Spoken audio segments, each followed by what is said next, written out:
Scrapeuse débutante ou confirmée, rendez-vous côté papier scrap et couleurs. Venez et dénichez tout ce qu'il vous faut pour laisser libre cours à votre imagination. Artemio est une société belge qui existe depuis presque 25 ans, qui est spécialisée dans la vente au magasin, mais qui se présente au CSF une fois par an pour rencontrer ses consommateurs. Les tendances sont orientées vers la mercerie créative, toujours la papeterie créative, tout ce qui est autour de l'art de la carterie et le home déco, qui est très poussé chez nous avec les calendriers l'Avent, l'aménagement des sapins, tout ce qui est cadeau aussi. Petit tour sur l'atelier animé par Posca, la marque référence du feutre tout support. Posca, c'est un marqueur peinture à base d'eau, avec des pigments qui sont inaltérables dans le temps, que vous pouvez appliquer vraiment sur toutes sortes de supports. Vraiment tout ce que vous pouvez avoir chez vous, que ce soit du textile, que ce soit des pots de fleurs, que ce soit de la carterie, de l'habillement. Là, on anime des ateliers pour faire découvrir le Posca, pour voir comment ça fonctionne sur les différents supports. Donc notamment le textile, parce que c'est la chose qui marque le plus, surtout dans le do-it-yourself en ce moment. Comment customiser son t-shirt, sa petite veste, ses housses de coussin. Donc ça, ce qui est génial avec ce produit, c'est que vous avez un seul marqueur avec toute une gamme de pointes, avec 40 couleurs. Donc c'est vraiment une super gamme de couleurs avec laquelle vous allez pouvoir travailler selon les besoins. Donc de l'aplat jusqu'au tout petit détail. Découverte d'un accessoire très tendance, le bijou gourmand à la petite épicerie. La petite épicerie, c'est un magasin de loisirs créatifs.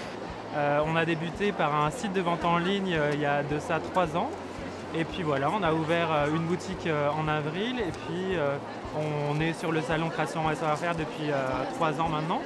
On va pouvoir trouver à la fois des produits autour du thème du modelage, donc des pâtes, des outils, etc. Mais aussi on va trouver un petit peu de papeterie, un petit peu de mercerie, un petit peu de cuisine créative. Voilà, on essaye d'aller un petit peu dans tous les domaines et de proposer, de créer avec ces différents matériaux. Nous, on est pas mal autour du bijou gourmand. Bijou gourmand, c'est-à-dire qu'on va s'inspirer de pâtisseries comme les cupcakes, le macaron, etc. Et on va en faire des bijoux. Donc pour ça, on a pas mal de faux chantilly, de faux coulis, de faux vermicelles. Et on va venir créer des petites miniatures comme ça. Donc en tout cas, nous, on est bien à fond sur le bijou gourmand. Chez les éditions Erol, vous trouverez une multitude d'ouvrages sur le do-it-yourself. Les éditions Erol, on était à l'origine connus pour faire du BTP et tout ce qui était travaux publics. Et puis au fur et à mesure, on fait des livres techniques pour apprendre des savoir-faire. Et au fur et à mesure des années, on s'est lancé dans le loisir créatif. Et voilà, nous, c'est donner une technique particulière dans les domaines de la couture, de la broderie, tout ce qui est inspiration fleurie, différents domaines, dessin, peinture, tous les loisirs créatifs.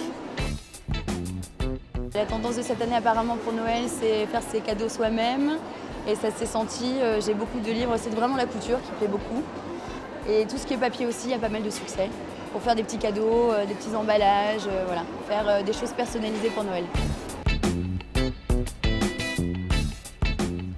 Un art ancestral qui revient en force, l'origami. L'origami, c'est un nouveau concept d'origami dans le style des cabinets de curiosité du 19e siècle. C'est la fusion en fait de l'art traditionnel japonais de l'origami et d'une chose très européenne que sont ces fameux cabinets de curiosité. Moi, j'ai créé Florigami en janvier de cette année. Je suis jeune créatrice et la première collection est sortie en septembre. Donc 5 modèles, des animaux exotiques, or et argent. Alors moi, je suis vraiment ravie d'être là, sachant que c'est la première collection. Les gens viennent, ils discutent, ils regardent, soulèvent la cloche. Je leur passe les origamis, ils les prennent, ils les touchent. Donc ça plaît vraiment beaucoup et moi, je suis ravie. Retrouvez l'univers du papier japonais chez Adeline Klein. La marque a 18 Slam, c'est un univers coloré avec du papier japonais. Donc c'est vraiment la base, c'est le papier japonais. On peut décliner donc, le papier japonais, faire des créations de toutes sortes et entre autres de l'origami. Sur le salon, on propose des feuilles au rouleau, on propose des pochettes d'origami et on propose des kits. Donc pour réaliser soi-même des guirlandes d'origami essentiellement. Et aussi, également des bijoux. Voilà. Moi j'ai vraiment voulu développer la couleur cette année. Donc il y a des nouveautés au niveau des papiers unis et des couleurs très, très fraîches, qui font du pastel, aux tonalités très fortes pour vraiment qu'il y ait un panel de couleurs pour tout le monde. Découverte de l'univers graphique et coloré de Fifi Mandirac. Fifi Mandirac, c'est une marque de papeterie au départ. Je suis graphiste, donc j'ai fait mes travaux de graphisme que j'ai appliqués sur du papier. Et j'ai développé tout un univers qui, au départ, était de la carte vide, des faire-part de naissance même d'ailleurs. Et qui, petit à petit, s'est développé sur des cartes postales, des paquets de cartes, du papier à lettres, des cahiers, puis des affiches. Et puis, je travaille maintenant avec des éditeurs, donc on a aussi des crayons, des livres, des boîtes, enfin voilà, plein de choses. C'est plus un univers en fait qu'un support en particulier. Très graphique, c'est coloré et je ne suis pas là de me passer pour parler de mon travail, mais ce qu'on dit en général c'est que c'est frais, gai, coloré, ludique. Voilà. Avec toutes ces bonnes adresses, à vous maintenant l'inspiration colorée.